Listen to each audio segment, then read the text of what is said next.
India TV, आपकी आवाज।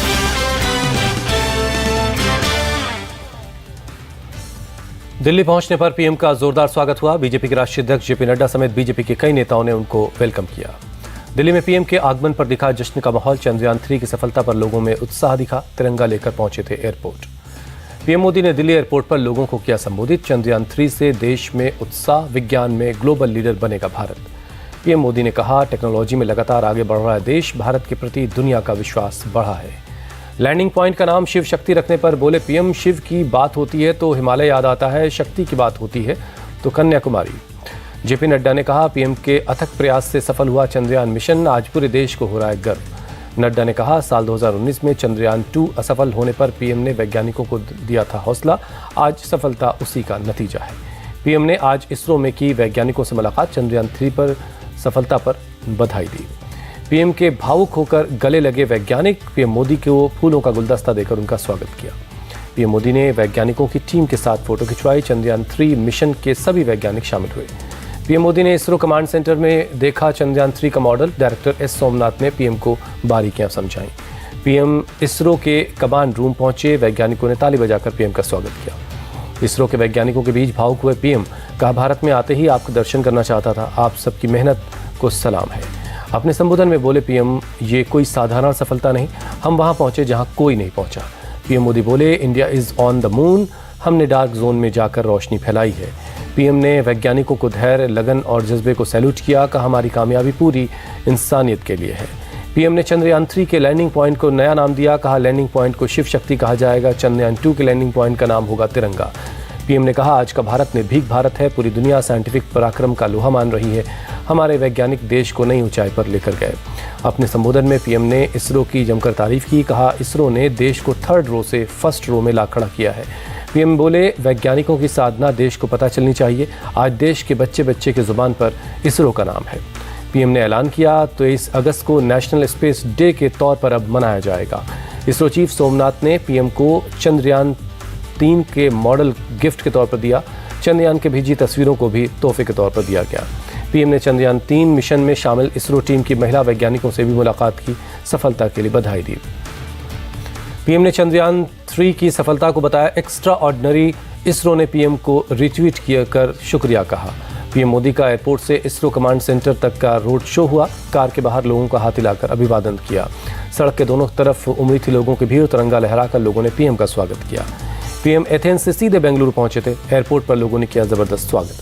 PM ने बेंगलुरु एयरपोर्ट पर किया लोगों को संबोधित। जय जवान, जय विज्ञान, जय किसान का नारा लिया। पीएम मोदी ने जय जवान, जय विज्ञान, जय अनुसंधान का भी नारा लगाया। वैज्ञानिकों से मिलने की जताई उत्सुकता। पीएम ने इसरो के वैज्ञानिकों के जुनून को बताया प्रेरणादायक, कहा, वैज्ञानिकों ने देश का मान बढ़ाया है। पीएम मोदी बोले, मैं अपने आप को रोक नहीं पा रहा था क्योंकि मैं विदेश में था। मैंने तय किया कि भारत जाऊंगा तो सबसे पहले बेंगलुरु जाऊंगा। पीएम ने लोगों को संबोधित करते हुए कहा, दुनिया के हर कोने में लोगों में उत्साह है।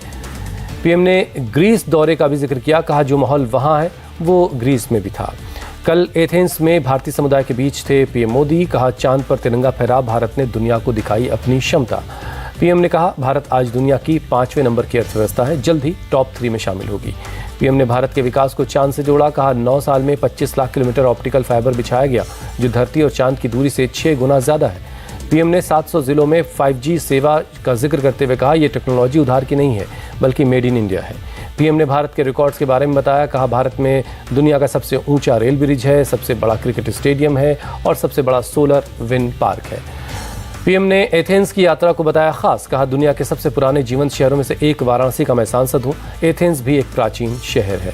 पीएम ने ग्रीस और भारत के पुराने रिश्तों का जिक्र किया, कहा, मौर्य काल से ही दोनों देशों के दोस्ताना रिश्ते हैं, दोनों देशों ने एक दूसरे से बहुत कुछ सीखा है। पीएम के साथ लंच के बाद GMR ग्रुप के चेयरमैन श्रीनिवास बोमिडाला का बयान, पीएम मोदी सिर्फ एक देश के प्रधानमंत्री नहीं, शायद दुनिया के प्रधानमंत्री हैं। श्रीनिवास बोमिडाला बोले, जब वो पीएम के रूप में आए तो हर कोई कहता था भारत का मोदी, लेकिन अब उन्होंने इसे बदलकर मोदी का भारत कर दिया है। मध्य प्रदेश में शिवराज कैबिनेट का हुआ विस्तार, 3 विधायकों को दिलाई गई मंत्री पद की शपथ। शिवराज कैबिनेट में राजेंद्र शुक्ला, गौरीशंकर बिसेन और राहुल लोधी शामिल। राज्यपाल गंगूभाई पटेल ने शपथ दिलवाई। एमपी के मंत्री बनने के बाद बोले राहुल लोधी, बुंदेलखंड को मजबूत करना प्राथमिकता, अच्छे प्रदर्शन के लिए 1.5 महीना काफी है। एमपी के नवनियुक्त मंत्री गौरीशंकर बिसेन बोले, प्रदेश का विकास और जनता का कल्याण हमारी प्राथमिकता है। मंत्री पद की शपथ लेने के बाद बोले राजेंद्र शुक्ला सभी अपेक्षाओं को पूरा करने में कोई कसर नहीं छोड़ेंगे। कमलनाथ ने शिवराज मंत्रिमंडल के विस्तार पर कसा तंज, कहा विदाई के वक्त स्वागत गीत गा रही है सरकार। शरद पवार के अजित पवार पर दिए बयान पर बोले संजय राउत, उन्होंने अजित पवार को नहीं बताया अपना नेता, विरोधियों पर हमला भी बोला। केंद्रीय मंत्री नित्यानंद राय का बयान, नीतीश कुमार का ये आरोप लालू यादव को परेशान किया जा रहा है पूरी तरह से गलत है। नित्यानंद राय ने निशाना साधते हुए कहा हमारी पार्टी अपने रुख पर कायम है, जो भी दोषी है उसके खिलाफ कानूनी कार्रवाई होनी चाहिए। वाराणसी में G20 कल्चरल वर्किंग ग्रुप की बैठक में पीएम मोदी का वर्चुअल संबोधन, कहा भारत की आध्यात्मिक और सांस्कृतिक राजधानी है वाराणसी। पीएम मोदी बोले हम अपनी शाश्वत और विविध संस्कृति पर गर्व करते हैं, संस्कृति में एकजुट होने की बड़ी क्षमता है। पीएम ने परंपराएं, रीति रिवाज और त्योहारों को बताया सांस्कृतिक विरासत, आर्थिक विकास के लिए बताया महत्वपूर्ण। G20 समिट को लेकर दिल्ली में विदेशी मेहमानों के स्वागत की जोरदार तैयारी है। तैयारियों को देखने के लिए सड़क पर उतरे उपराज्यपाल विनय कुमार सक्सेना। एलजी ने राजघाट चौराहे से लेकर दिल्ली गेट तक तैयारियों को देखा, जगह जगह चल रही सजावटों का निरीक्षण भी किया। एलजी ने कहा बहुत खास मौका है, कोशिश रहेगी G20 समिट के बाद भी देश की राजधानी इसी तरह से मेंटेन रहे। दिल्ली में होने वाले G20 शिखर सम्मेलन को लेकर सुरक्षा बढ़ाई गई, पुलिस ने एयरपोर्ट पर की मॉक ड्रिल। एयरपोर्ट और उसके आसपास के इलाकों में 10,000 से ज़्यादा सीसीटीवी लगाए गए हैं और सीसीटीवी इंस्टॉल किए जा रहे हैं। Navy chief admiral R Harikumar ने गोवा में की MiG-29 के स्क्वाड्रन की समीक्षा, INS चेन्नई और INS विक्रमादित्य पर भी ब्रीफिंग की। ब्रिक्स सदस्य देश के रूप में शामिल होने के बाद भारत में अर्जेंटीना के राजदूत ने कहा अर्जेंटीना एक समृद्ध संसाधन वाला देश है जो ब्रिक्स में अहम आयाम जोड़ सकता है। मुजफ्फरनगर में एक शिक्षिका ने मासूम छात्र को दूसरे छात्रों से लगवाए तमाचे, इस घटना का वीडियो सोशल मीडिया पर वायरल है। पांच का पहाड़ा नहीं सुनाने पर पिटवाया। छात्र के पिता इरशाद ने कहा बेटे का नाम स्कूल से कटवा दिया है और समझौता कर लिया है। पूरे मामले की जांच में जुटी है पुलिस, दोषियों के खिलाफ कड़ी कार्रवाई का भरोसा दिया गया है। बच्चे की पिटाई के मामले में स्कूल संचालिका तृप्ति त्यागी ने मानी गलती, कहा मैं एक पैर से विकलांग हूँ इसलिए बच्चों से पिटवाया। मुजफ्फरनगर वीडियो पर ओवैसी का अटैक, ट्वीट के जरिए लिखा बच्चों को दिया जा रहा है संदेश, मुसलमानों को बिना डर के कोई भी अपमानित कर सकता है। ओवैसी ने पीड़ित छात्र के पिता से फ़ोन पर बात की, कहा नफरत का जहर घोला जा रहा है, बच्चे को हैदराबाद में खुद के खर्च पर पढ़ाने का भरोसा दिया। मुजफ्फरनगर में पीड़ित परिवार से मिले RLD विधायक चंदन चौहान, कहा यह घटना समाज के लिए कलंक, सभी को इसके खिलाफ खड़ा होना होगा। राहुल गांधी ने एक ट्वीट कर कहा मासूम बच्चों के मन में भेदभाव का जहर घोलना एक शिक्षक देश के लिए इससे बुरा और क्या कर सकता है। बच्चों की पिटाई की घटना पर कांग्रेस अध्यक्ष मल्लिकार्जुन खड़गे का ट्वीट, लिखा बीजेपी RSS की नफरत भरी राजनीति का ये विचलित करने वाला परिणाम है। बच्चे की पिटाई पर कपिल सिब्बल का ट्वीट, लिखा इस पर क्या योगी जी बोलेंगे, क्या मोदी जी इसकी सार्वजनिक रूप से निंदा करेंगे। बच्चे की पिटाई की घटना पर अखिलेश यादव का ट्वीट, लिखा G20 की मीटिंग में वीडियो दिखाकर सरकार अपने नफरती एजेंडे को सही साबित करे। जोधपुर में सुसाइड करने वाले छात्र सचिन के परिवार ने करवाई FIR, 2 शिक्षकों पर छात्र को प्रताड़ित करने और जाति सूतक शब्दों के इस्तेमाल कर अपमानित करने का आरोप लगाया। सचिन के सुसाइड के मामले में करीब 60 घंटे तक चला धरना, 8 लाख का मुआवजा और परिवार की एक सदस्य को संविदा पर नौकरी देने का प्रशासन ने भरोसा दिया। मदुरै रेलवे स्टेशन पर लखनऊ से रामेश्वरम जा रही ट्रेन के कोच में लग गई आग, 9 लोगों की मौत। ट्रेन में आग की घटना पर मदुरै के DM का बयान, कोच में तीर्थयात्री कॉफी बनाने के लिए गैस चूल्हा जला रहे थे और इसी वजह से आग लगी। मदुरै ट्रेन हादसे पर CM योगी ने जताया दुख, आला अधिकारियों को दिया यूपी के लोगों की मदद का भरोसा, जारी किया टोल फ्री नंबर। दक्षिण रेलवे ने मृतकों के परिवार के लिए मुआवजे का ऐलान किया, 10 लाख रुपए देने का ऐलान किया गया है। कोलकाता में STF ने हनी ट्रैप में फंसे एक शख्स भक्त बंशी झा को अरेस्ट किया। पाकिस्तानी एजेंट ने आरुषि बनकर भक्त बंशी से निकलवाई थी खुफिया सूचनाएं। यूपी STF ने बरेली से कुख्यात अनीस को गिरफ्तार किया, 50,000 रुपए का इनामी है अनीस। यूपी के रायबरेली में पुलिस और बदमाशों के बीच मुठभेड़, पुलिस ने 7 बदमाशों को गिरफ्तार किया है। लखनऊ में स्कूल वैन के ड्राइवर की डंडे से पीट कर हत्या, आरोपी गिरफ्तार, आपसी विवाद में वारदात को अंजाम देने का शक है। अलीगढ़ में श्री कृष्ण जन्माष्टमी से पहले बढ़ी मूर्तियों की डिमांड, राधा कृष्ण और लड्डू गोपाल की पीतल की मूर्तियों का कारोबार बढ़ा।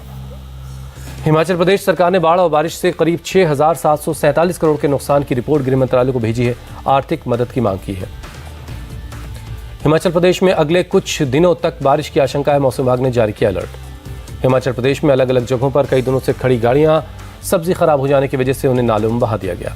मंडी कुल्लू के बीच पड़ने वाले 7 मील से लेकर औट तक का इलाका बंद है, जगह जगह सैकड़ों गाड़ियां फंसी हुई हैं। कानपुर में गंगा नदी का जलस्तर खतरे के निशान से ऊपर है, निचले इलाकों में पानी भर गया है। अमेरिका के पूर्व राष्ट्रपति डोनाल्ड ट्रंप ने की सोशल मीडिया एक्स पर धमाकेदार वापसी, जेल में कैदी के तौर पर लिया अपना मग शॉट पोस्ट किया। ट्रंप ने अपने पोस्ट पर लिखा, चुनाव में दखल कभी सरेंडर नहीं। 2.5 साल के बाद ट्रंप ने एक्स पर पहला पोस्ट किया। अमेरिका के टेक्सास में एक जेल में आग लग गई। करीब 650 कैदियों को दूसरी जगह शिफ्ट किया गया। अमेरिका के दक्षिणी कैलिफोर्निया में गोलीबारी का मोबाइल वीडियो आया सामने। एक बार में कार के पीछे एक शख्स छिपा हुआ नजर आया। मोबाइल वीडियो में पुलिस के जवान आते दिखे, सड़क पर घायल पड़े लोगों की मदद करते दिखे पुलिस वाले। बाइक बार में गुरुवार को एक शख्स ने अपनी पत्नी समेत 9 लोगों को गोली मार दी थी। 3 लोगों की मौके पर मौत हो गई थी। जापान के फुकुशिमा न्यूक्लियर पावर प्लांट के खिलाफ प्रदर्शन। टोक्यो में पीएम ऑफिस के सामने लोगों ने पोस्टर लेकर विरोध जताया। न्यूक्लियर पावर प्लांट का जहरीला पानी प्रशांत महासागर में फेंके जाने के खिलाफ लोगों ने किया प्रदर्शन, तुरंत कार्रवाई की मांग की। रूस के व्लादिवोस्तोक में भारी बारिश और बाढ़ का कहर। डैम से पानी छोड़े जाने से रिहायशी इलाकों में आई बाढ़। व्लादिवोस्तोक की सड़कों पर नदी की तरह बह रहा है पानी। गाड़ियों और लोगों को आने जाने में हो रही काफ़ी मुश्किल। अमेरिका के मिशिगन में तूफान ने मचाई तबाही। 121 किलोमीटर की रफ्तार से चल रही तेज़ हवाएं, बहुत से पेड़ उखड़ गए हैं। तूफान में अब तक 5 लोगों की मौत की खबर है। कई मकानों की छत उड़ गई है। बिजली सप्लाई ठप है।